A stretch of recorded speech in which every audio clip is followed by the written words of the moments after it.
Welcome to the latest edition of the LL Basketball Roundtable State Tournament Edition. In fact, brought to you by the fine folks at Student Transportation of America. I'm Mike Gross, and I'm hosting this deal. And we're going to be talking to Jason Guarente, who covers boys basketball for our publications, and the Rhines, who covers the girls, and just revealed that he doesn't know where he is. So this is really a good sign for you, the home viewer. Okay, so district playoffs are over, state playoffs about to begin. We have too many teams involved and murkily involved for us to get to anywhere near all of them, but let's talk a little bit about the district finals and also some teams that are kind of intriguing in terms of the bracket they've got in the states or the possibilities. Yes. Right. Okay. 3 district finalists. We spent the week at the Giant Center and had a great time. 3 girls finalists. Pequay falls in 3A to Trinity. Lancaster Catholic falls to YO in 4A, and that was a really good game. 1 champ, and that's Linville Hill, the Warriors, back-to-back champs in 1A. They beat New Covenant. Looked good. For girls really A, they looked good. Athletic, good overall size, strong, solid kids. They look good. Yeah, they jumped them early and got a big lead. New Covenant had that Quinn Demler, who we all kind of got eyeballs on for the first time. Good player, but they really shut her down first half. So Linville repeats in 1A. They'll go to states at the top of the 1A bracket with a gettable game against the District 4 team, Benton, which will have to come down Saturday afternoon to play down here against Linville Hill. Lancaster Catholic, wow, that game against YO. YO was winning big. Catholic girls came all the way back and took a lead in the second half.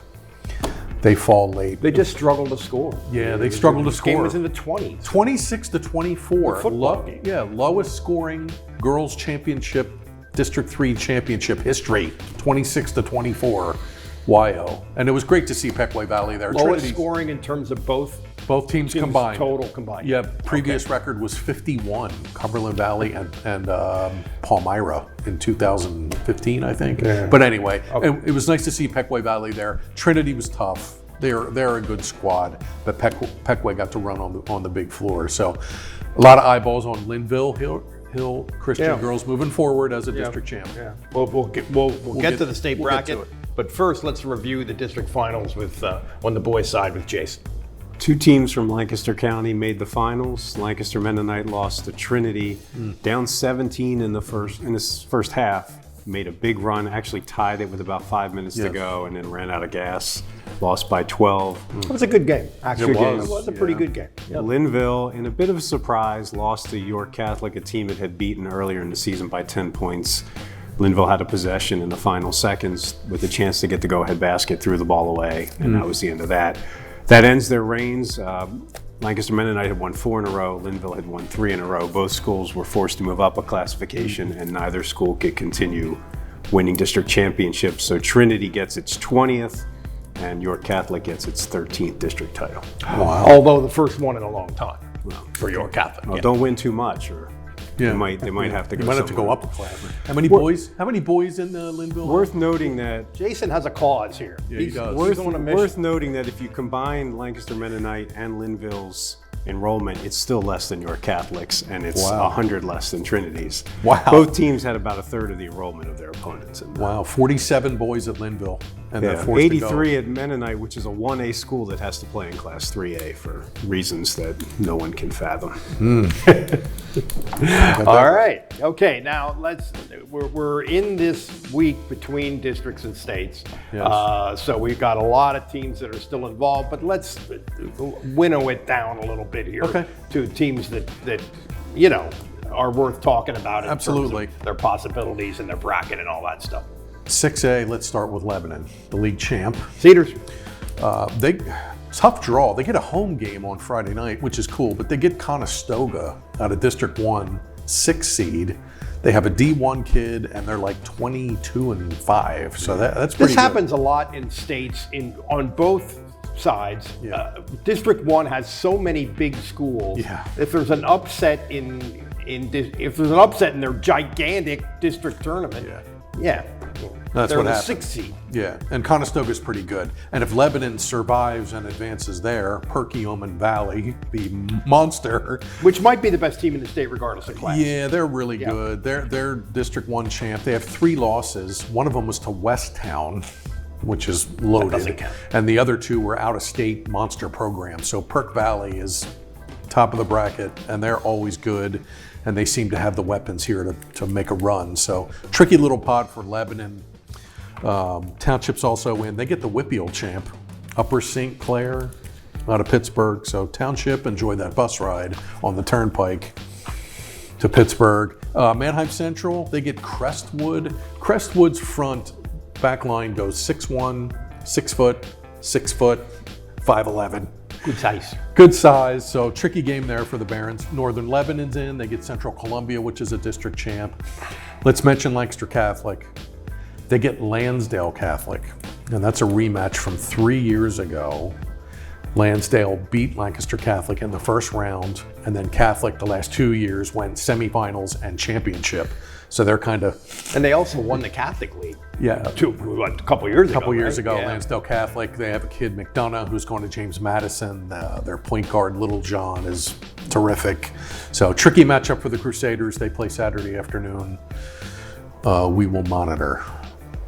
Now, Linville is the team among the small schools. So Yeah, has a chance. Let's talk about They their got a bracket shot. quickly. And then- Yeah, they get Benton in the first round, District 4, 3rd seed. They win there. They could get a rematch with Lancaster County Christian, which is still alive. They play Sacred Heart, the District 1 champ out of Philly. That's kind of a gettable bracket. Greenwood's out there, Veritas is out there, Mount Calvary's out there. All teams that they know and they've beaten.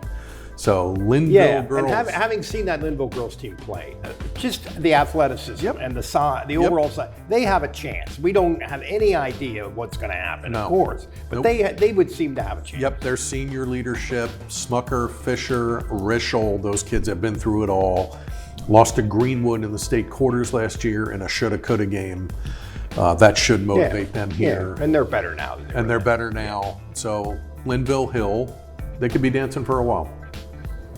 Jason, same assignment. 3 teams in Class 5A, Lampeter, Strasburg, Octorara, and Cocalico. Let's talk about Cocalico. Yeah, hey. 9th place in District 3, the happiest 9th place team in the history of District 3. The history of sports. They lose their first round game to Octorara in overtime, then win 3 consolation games to get in. First PIAA berth since 1983. Wow. Camden That's a lot of Oaks. consolation, my friend. Camden Oaks scores his 1,000th career point in the Nice. last of those games. So without the consolation games, he wouldn't have got there. They travel west to Chartiers Valley, but it's all fun and games now. Sure, The fact that gravy. they got in is the mission. LS goes to Ben Salem to play Holy Ghost Prep. I think that's the most winnable game for the Class 5A teams. Chase Smucker, winding down his career, scored 50 points in the game. One of only 6 district boys playoff game. in the district playoff game. Only one of 6 boys in the LL to ever do that, and is LS's all-time leading scorer. So those are the bigger schools that are in it. We have Lancaster Mennonite in Class 3A and Linville Hill as the threats in Class 2A. Linville Hill's loss was really damaging because they are in a pod where if they beat Marian Catholic, they will have to play either Constitution or Doc Mennonite. Doc Mennonite beat Lancaster Mennonite on its home floor this year.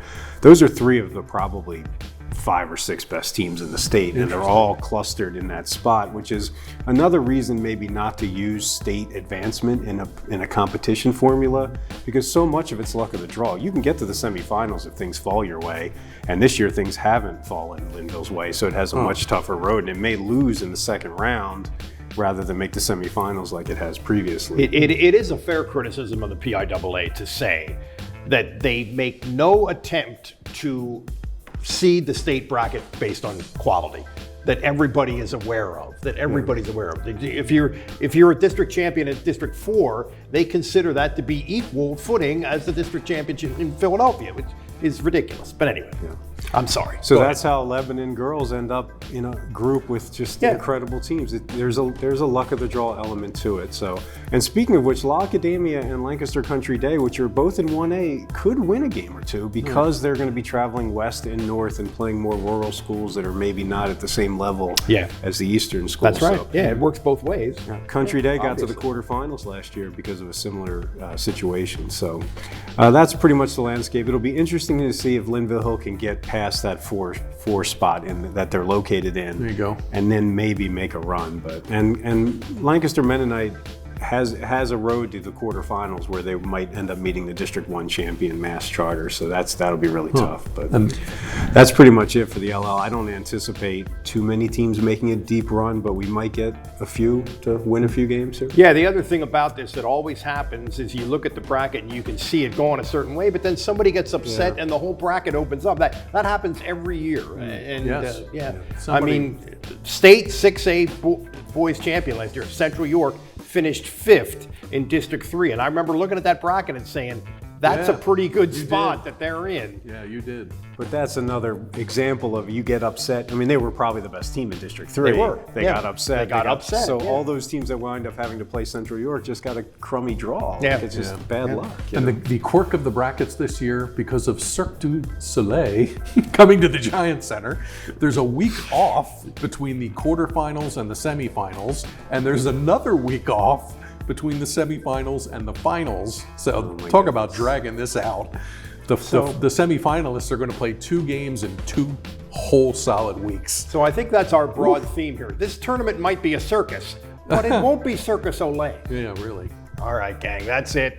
State playoffs, and this really is single elimination now. Oh, yeah. There's no more consolation games. You lose from now on, you go home and get the baseball gloves out. Anyway, this has been the LL Basketball Roundtable, brought to you by Student Transportation of America. For Jason Guarente, for Jeff Reinhardt, and for me, Mike Gross, we will see you next time.